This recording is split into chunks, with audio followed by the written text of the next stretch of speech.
नमस्कार, भुसाल स्टारमध्ये तुम्हा सर्वांचं खूप मनापासून स्वागत आहे. तर फ्रेंड्स, आज मी बनवणार आहे राजगिऱ्याची हिरवी पालेभाजी. इथे बघा एक जोडी घेतलेली आहे मी. तर आता ही जोडी आपण असं सोडून घेऊया आणि असं निवडून घेऊया एक एक पानं.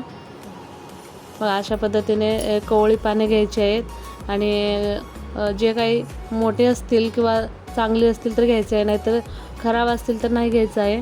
कारण थोडं पण त्याला पांढरट असतं पानाच्या पाठी, तर ते पान नाही घ्यायचं कारण त्यामध्ये आळी असते, किडे पण असतात त्यावरती. तर अशी भाजी नाही घ्यायची शक्यतो.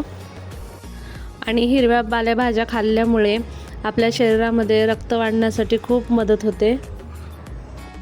आणि याचे कारण हे की ह्या पालेभाज्या आपल्या आरोग्यासाठी खूप गुणकारी आहेत आणि आपल्या डोळ्यांच्या आरोग्यासाठीही या भाज्या खूप फायदेशीर आहेत.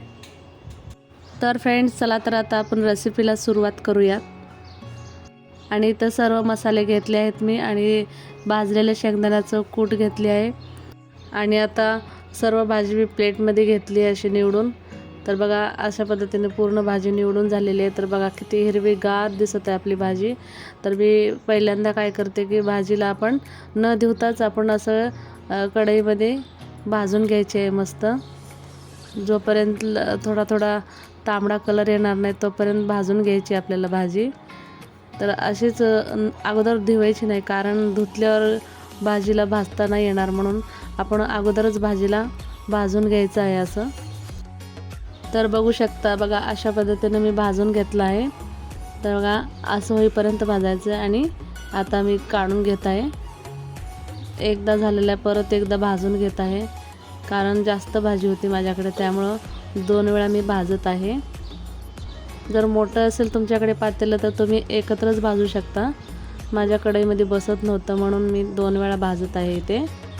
तर आपल्याला तसंच दुसऱ्यांदाही भाजून घ्यायचं आहे त्याच पद्धतीने. आणि भाजल्यानंतर तसंच प्लेटमध्ये काढून घेते. तर बघा काढून घेतलं आहे पूर्ण भाजी. आता आपण भाजीला धुवून घ्यायचं आहे स्वच्छ पाण्यामध्ये. तर बघा आता मी भाजीला धुवून घेत आहे. भाजल्यानंतरच आपल्याला भाजी धुवून घ्यायची आहे. तर बघा अशा पद्धतीनं चोळून त्याची काही माती असेल, काय घाण असेल तर सगळं निघून जातं. तर अशा पद्धतीनं धुवल्यानंतर सगळं काय घाण असेल ते निघून जातं. आणि असे मस्त गच्च पिळून घ्यायचं आहे हाताने. असे मुटके करू गच्च पिळून हे बघा कसे पिठाचे उंडे केल्यासारखे करून घेतले आहे. तर असं गच्च पिळून घेतलं, त्याच्यामध्ये पाणी ठेवायचं नाही आहे. आणि परत एकदा दुसऱ्यांदा पाणी घेत आहे मी. एक स्वच्छ पाणी घेऊन त्यामध्ये परत धुवायचं आहे आपल्याला. तसंच त्याच पद्धतीने धुवून घ्यायचं आहे. अशा पद्धतीनं पूर्ण भाजी मस्त गच्च पिळून घ्यायची आहे.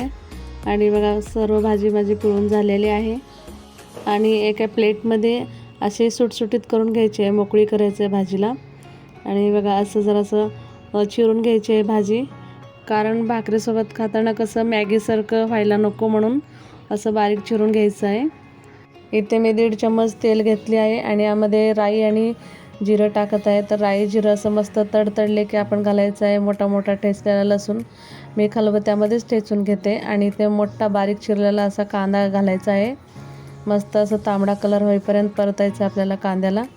जास्तही करपू द्यायचं नाही आहे कांदा. मस्त मीडियम साईजचं असं मस्त कांदा खरपूस परतून घ्यायचा. आणि त्यामध्ये मी मिरच्या भाजून वाटल्या आहे. तर खूप खमंग लागतं असं मिरचू टाकलं की. तर आणि इथे बघा 1 चम्मच मी हळद टाकत आहे. तर असं पूर्ण परतून घ्यायचं आहे, सगळं एकजीव करायचं आहे आपल्याला अशा पद्धतीने. आता घालत आहे मी 2 मोठे चम्मच भाजलेल्या शेंगदाण्याचं कूट. ते ह्या कुटामुळं कशी भाजी खमंग लागते. आणि आता ह्यामध्ये आपल्याला चिरून घेतलेली भाजी घालायची आहे. आणि घातल्यानंतर मस्त असं परतायचं आहे भाजीला. छान थोडं 2 मिनटं तरी मस्त परतून घ्यायचं आहे, कारण पूर्ण भाजी एकजीव होते. त्यामुळे कसं एका साईडला कांदा राहतो, एका साईडला भाजी होते, असं होऊ नये म्हणून आपल्याला मस्त असं थोडा वेळ गेला तर गेला म्हणून आपण मस्त भाजी परतायची आहे अशा पद्धतीने.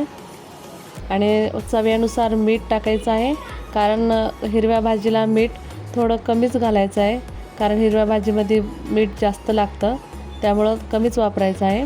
हिरवी भाजी आपली जास्त दिसते करते वेळेस, पण केल्यानंतर बघा कमी होते, त्यामुळं आपल्याला मीठ कमीच वापरायचं आहे. आता मी झाकून ठेवत आहे स्लो गॅसवरती आणि असं 2 ते 3 मिनटं शिजू द्यायची आहे आणि नंतर गॅस बंद करायचा आहे. तर आपली भाजी शिजून तयार झालेली आहे आता. तर फ्रेंड्स बघा किती छान दिसत आहे आपली भाजी. तर चपाती किंवा भाकरीसोबत खाऊ शकता तुम्ही. तर मी तर म्हणते ज्वारीच्या भाकरीसोबतच खूप टेस्टी लागते ही भाजी. तर फ्रेंड्स मला कमेंटमध्ये नक्की सांगा की ही भाजी कशी झाली आहे.